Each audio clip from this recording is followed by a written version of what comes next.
And everyone always has to think there's more to the story. Well, sometimes there's not. I've seen the autopsy report. So I did do the request. They emailed me back. He did not go in for an autopsy. The death certificate was signed by the doctor at the hospital. Of course, it was wedged between the two giant Israeli bodyguards the whole way. If you want security, the Israelis know what they're doing. New footage has recently emerged, and it's causing serious buzz online. The video captures Charlie Kirk's security team during the incident, but instead of easing concerns, it has sparked even more doubt. Viewers are closely analyzing every moment, questioning why certain reactions felt off and why the atmosphere appeared tense and uncomfortable. What stands out even more is the silence of one key person amid all the chaos, Erika Kirk, despite her husband being badly injured and despite security personnel being present at the scene. Erika has not publicly addressed the obvious failures in planning or the official response, rather than demanding accountability or explanations from those responsible. Her anger seems directed elsewhere toward Candace Owens, online commentators, and anyone raising questions that many believe are reasonable, instead of seeking clarity about how such a major security lapse occurred. She appears to be criticizing those who are simply trying to piece together what went wrong, and that continued silence is only making the situation appear more questionable. Reports now suggest that Erika is working closely with the very same security guard, who was hired to protect Charlie, the same individual who was on duty when the incident happened. That detail alone has raised eyebrows, yet few seem willing to question her about it. Why would she choose to associate herself with the same security team that failed to stop the incident? Rather than addressing these concerns openly, Erika seems focused on discouraging further investigation. She wants the public to accept the official narrative and move on. No scrutiny, no discussion, no deeper examination, she continues to reinforce. This stance repeatedly. Still, one critical issue remains untouched: the security failure that took place on September 10th. You were the wife of somebody who literally was publicly executed, and there was a detail that was charged with providing security from them. Why, in what world, what reality would you ever be contracting those exact same security guards?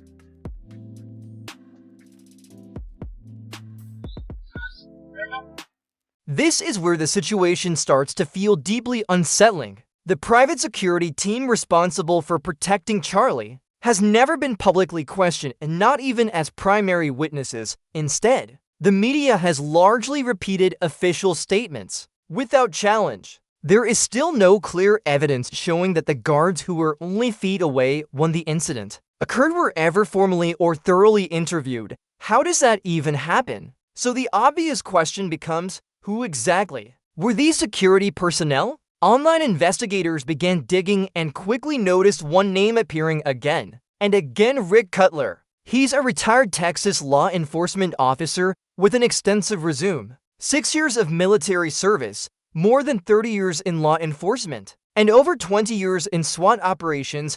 Rick officially retired in 2019 and later relocated to Guatemala, where he started training local emergency response teams. Still, many people are asking how he became connected to this incident in the first place. There is video evidence backing up these details. On paper, Rick appears to be the definition of a seasoned professional, decades of experience and elite tactical training. But once people began connecting the dots, the story became far more complex. Rick is currently affiliated with an organization called United Rescue Alliance, which has worked alongside a religious outreach group known as Jews for Jesus. The group believes Yeshua was the original name of Jesus, a belief Rick seems to personally embrace. He even has a large Yeshua tattoo visible on his forearm. Prior to this, Rick was involved with a missionary relief organization called Iris Relief. A post from 2019 confirmed his retirement from law enforcement before his move to Guatemala.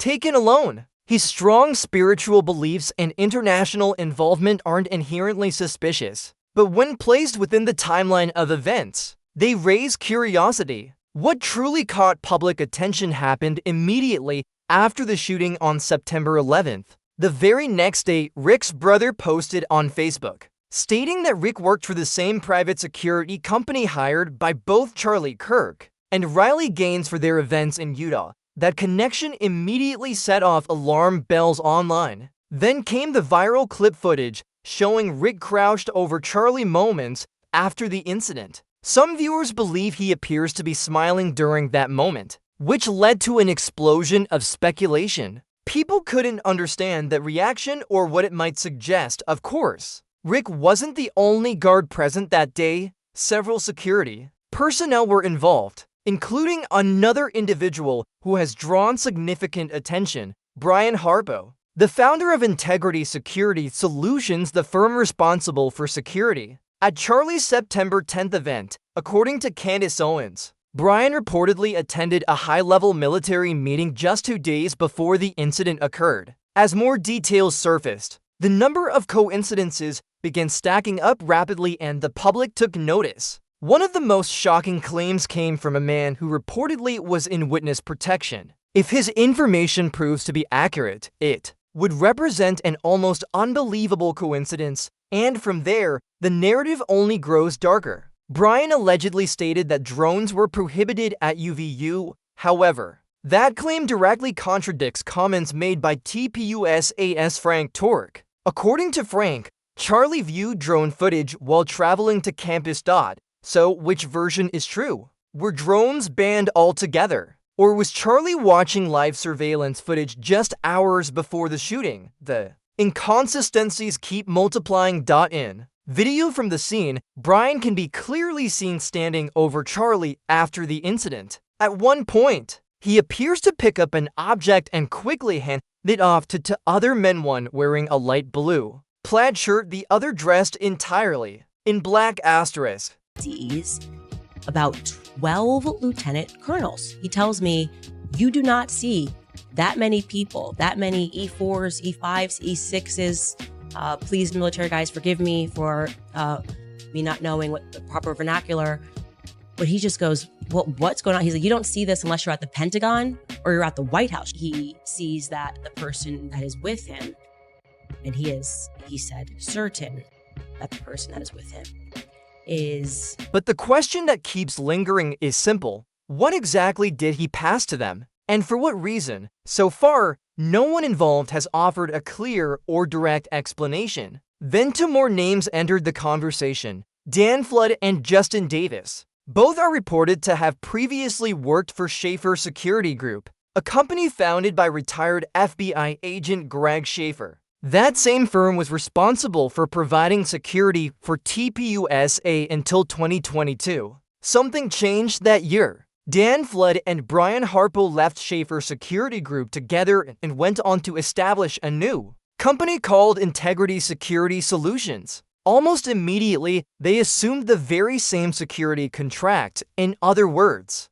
the individuals tasked with protecting Charlie didn't actually change, only the company name did. And this is the detail that has unsettled many people online. In the available footage, Dan Flood is seen wearing sunglasses, positioned right next to Charlie. Just moments before the gunshot, he appears to make a brief hand gesture, whether intentional or meaningless. That split-second movement has become the focus of intense scrutiny. Viewers keep replaying those final moments, trying to understand what truly happened in those critical seconds after that subtle hand signal appeared in the footage. Online discussion exploded. People slowed the video down, zoomed in, and examined it frame by frame. Everyone wanted answers. Was it nothing more than a nervous habit, a coincidence, or something deliberate? No one can say with certainty, but the lack of explanation from those directly involved has only deepened the sense of unease. Looking at the bigger picture, the entire setup that day felt off from the beginning. The UVU event was advertised as a tightly controlled appearance, with strict security measures in place, an environment where every detail was carefully planned. Yet within moments, order gave way to chaos. Security coordination appeared to collapse. Communication seemed to break down, and the crowd was left confused and disoriented. Considering the team's extensive background in law enforcement and military service, The level of disarray simply didn't add up. According to witnesses, the security formation shifted shortly before the shot was fired, almost as if a quiet instruction had been given. Asterisk.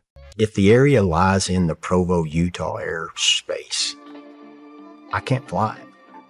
It's a 107B. We can't break the rule. Asterisk. Several attendees later claimed that multiple security guards abandoned their assigned positions at the worst possible moment. One woman who was present said she personally witnessed two men step away from their post just seconds before everything erupted into chaos. It raises an unavoidable question. Was this simply a routine repositioning, or was it something more intentional? At the same time, Erika's actions following the incident continue to face growing scrutiny. She remains closely linked to the same group of individuals responsible for that day's security strategy, and while the public keeps asking why no one has been held accountable, she hasn't joined those calls for transparency. Instead, she's taken a defensive stance, arguing that online researchers are only worsening the situation. But ironically, those same independent investigators are the only ones bringing forward details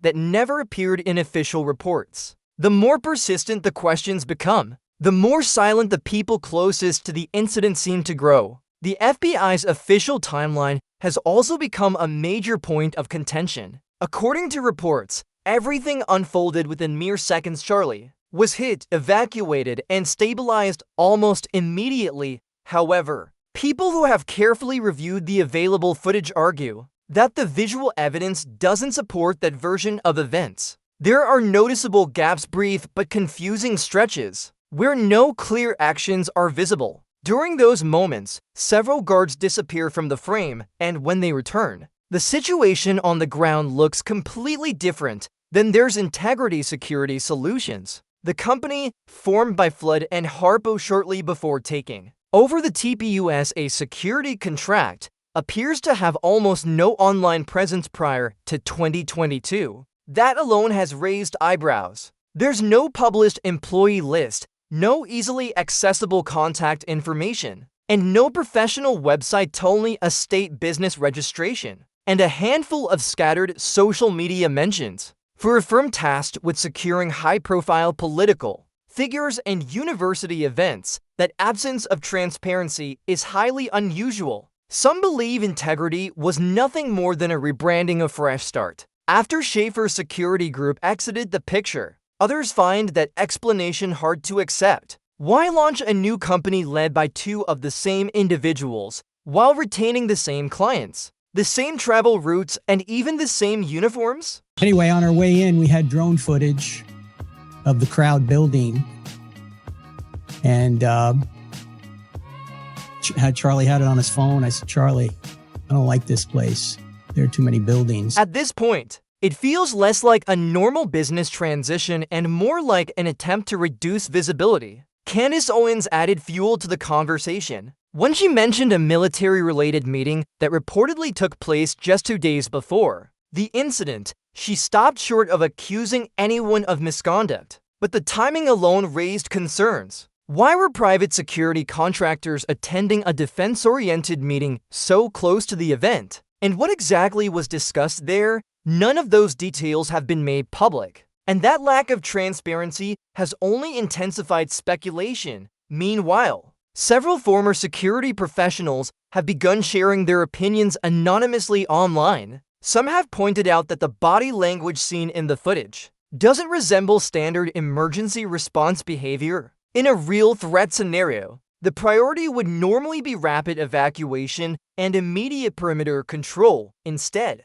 the guards appear hesitant and disoriented. Some seem to glance at one another rather than responding to the danger. That hesitation has become one of the most replayed and scrutinized moments in the entire case. There's also growing discussion around the communication equipment used that day. Multiple guards were wearing earpieces, yet when the footage is slowed down, none appear to be actively communicating during the most chaotic moments. Either communication systems failed, or something interfered with them, both serious lapses for a private security team hired specifically to ensure safety. If there was a technical failure, Why hasn't anyone publicly acknowledged it? That silence has only raised further doubts, adding to the confusion. Reports suggest drone footage was captured earlier that morning, showing aerial views of the venue. That directly contradicts claims that drones were prohibited. If drones were in use, who approved them? And why was that footage reportedly shown to Charlie while he was traveling to campus? As referenced by Frank Torres? To some analysts, the idea that surveillance technology was active while a threat went unnoticed feels nearly impossible. By late September, online researchers had assembled detailed timelines, synchronized video overlays, and even 3D reconstructions in an attempt to map out the exact sequence of events. The patterns they highlighted: the hand signal, the positioning of guards, the missing seconds, raised deeply uncomfortable questions about how such a failure could occur under what was described as top-level security. Despite all this, mainstream media coverage remained cautious. Most major outlets continued repeating official statements, rarely addressing the inconsistencies. Online, however, the discussion never slowed. People kept asking the same questions. If this was simply a professional operation that failed, why hasn't anyone been held accountable? Why hasn't the full, unedited footage been released? And most importantly, why does Erika continue to place trust in and work alongside the same individuals connected to that day's breakdown? As time passed, the silence itself began to feel like a statement. Those closest to the situation seemed to believe that ignoring the questions would eventually make them disappear. But the internet doesn't work that way. Every clip, every frame, every second of that footage has been archived, analyzed, and debated by thousands who refuse to let the story fade away. For many, this isn't about creating drama, it's about what happens when accountability and truth are buried beneath polished press releases and selective silence. People aren't asking for spectacle. They're asking for answers, and until those answers come, the shadow of September 10th will continue to hang over everyone involved, unresolved and unanswered. As weeks went by, the questions only multiplied, and the silence grew louder. Each time new information surfaced, it was quickly dismissed or labeled misinformation. Yet the details still didn't align. The footage, the shifting narratives, and the sudden disappearance of key individuals kept the public frustrated and suspicious. Observers noticed that several people connected to the event gradually vanished from social media. Accounts that once shared behind-the-scenes images, location check-ins, or security updates went completely dark. Even LinkedIn profiles associated with Integrity Security Solutions either disappeared or were locked down without explanation. That kind of digital cleanup rarely happens without a reason, and to many, it looked like an effort to avoid scrutiny. At the same time, Erika's public appearances began to feel increasingly unusual. When she eventually spoke, her message wasn't centered on security failures or accountability. Instead, she emphasized moving on. She urged people to stop spreading conspiracy theories, even though no full investigative findings had been released. Critics argued that she was shutting down discussion rather than demanding transparency. Supporters, however, believed she was simply trying to protect her family's peace. Whatever her intent, one thing was clear: she wanted this story closed, not examined. Journalists who attempted to follow up with local authorities ran into the same response every time. The investigation was ongoing. Months passed, yet that statement never changed. No updates, no public hearings, no explanations regarding the role of Integrity Security Solutions or the guards involved. With facts absent, speculation filled the void, and the mystery only deepened. Some researchers pointed to a series of contract renewals that reportedly occurred shortly after the incident. Integrity Security Solutions allegedly secured new university event contracts within weeks. To the public, that raised serious concerns. Why would a company under scrutiny for a major security failure receive additional work? To many observers, it felt less like routine business and more like damage control disguised as normal operations. Others examined the timeline between Schaefer Security Group stepping away and Integrity taking over. According to public records, The gap was less than 2 weeks, barely enough time for proper vetting, background checks, or training. Everything appeared rushed, as though the transition needed to happen before anyone could question it.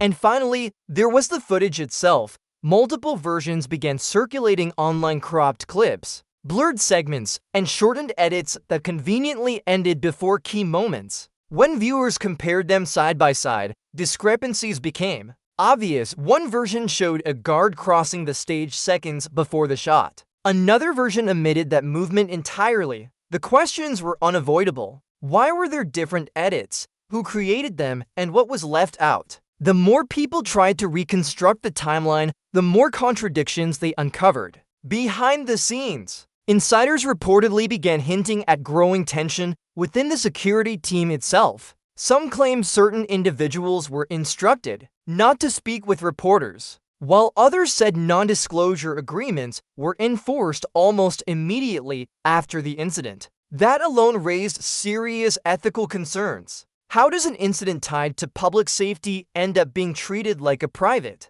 corporate matter? Even more confusing was the behavior of federal investigators. In similar cases, it's common to see a press briefing or at least a partial confirmation that witnesses were interviewed, but here that never happened. There was not a single public statement confirming whether the guards were questioned or cleared. Every update felt carefully filtered, polished, neutral, and stripped of any real detail, as if the goal was to remove emotion from the story entirely. Online researchers, meanwhile, continued doing what authorities would not. They tracked down archived videos, satellite imagery, and even thermal drone data from nearby law enforcement training areas. Some of that information lined up uncomfortably well with the location and timing of the event. It didn't prove anything on its own, but it raised a disturbing possibility that surveillance data existed and simply wasn't being released. By this point, the silence wasn't calming concerns, it was amplifying them. Every deleted post, every missing clip, every unanswered question convinced more people that something was being withheld. And the more Erika tried to shift the narrative toward healing and unity, the more it felt like deflection rather than closure. To this day, what truly happened behind those security lines remains unclear. Official reports still fail to explain why certain guards behaved the way they did or why portions of the footage appear altered. Integrity Security Solutions continues operating quietly, never directly addressing the controversy surrounding its role. And Erika, once vocal about accountability when it came to others, now avoids the subject entirely. What's undeniable is that the public hasn't moved on. The footage keeps resurfacing, the theories continue evolving, and the demand for transparency only grows louder. Whether answers ever come or not,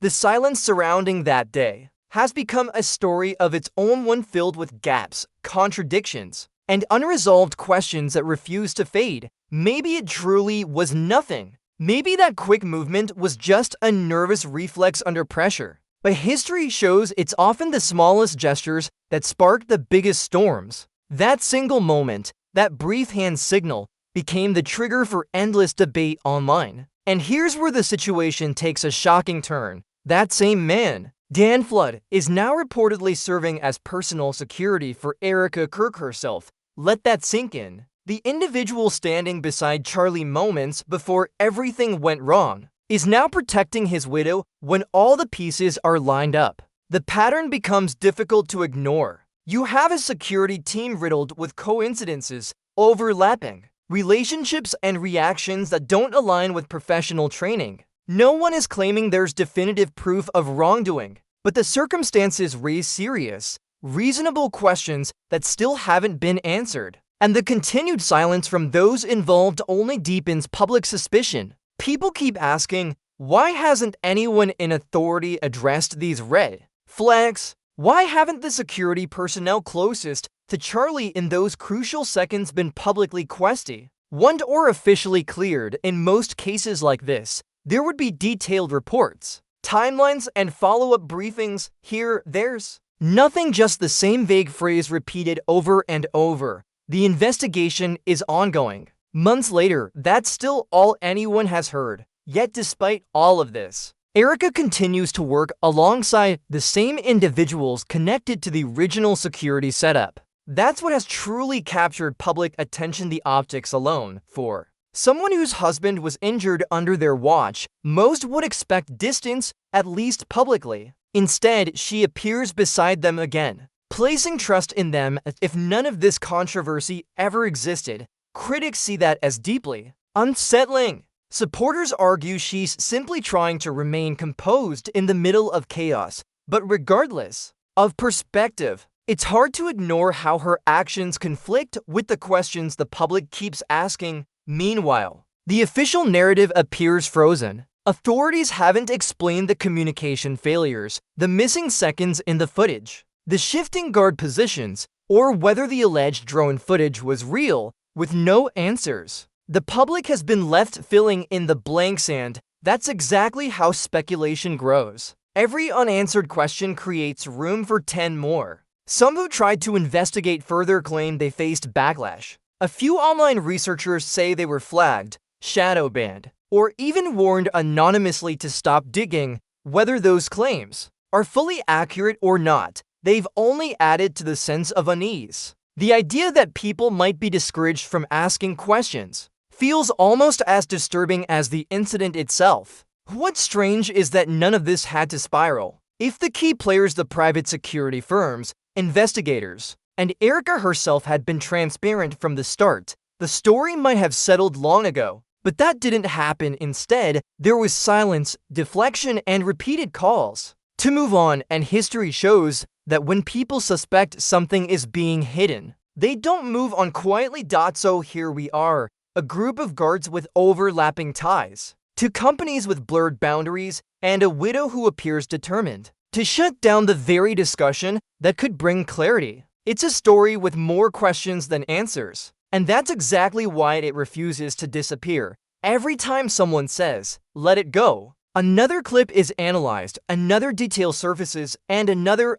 inconsistency appears. This isn't about assigning blame, it's about transparency. If this were simply a tragic sequence of events, why not lay everything out? Why withhold even the most basic facts? That's what keeps people suspicious. Not the theories, the silence. Will the pressure eventually force the truth into the open? Or will the conversation be buried because the more people are told to stop asking questions, the louder those questions become? Curiosity doesn't disappear. It resurfaces, and that's exactly what's happening now. At the end of the day, we're left with an uncomfortable reality. A security team filled with convenient connections. A widow working closely with the same people who failed to protect her husband, and an official narrative that feels more like a barrier than an explanation. Does that sit right with anyone? For many watching, it doesn't. This story leaves behind silence, contradictions, and confusion. And maybe that's the biggest clue of all. If nothing was wrong, why hide anything? Why stay quiet? Until answers come, people will continue asking, debating, and uncovering more. Because truth doesn't vanish just because someone says, "Stop looking." Let me know what you think in the comments. Does any of this feel normal to you? Don't forget to like the video, subscribe for more updates, share it with others, and drop your thoughts below. I want to hear what you believe really happened. See you in the next one.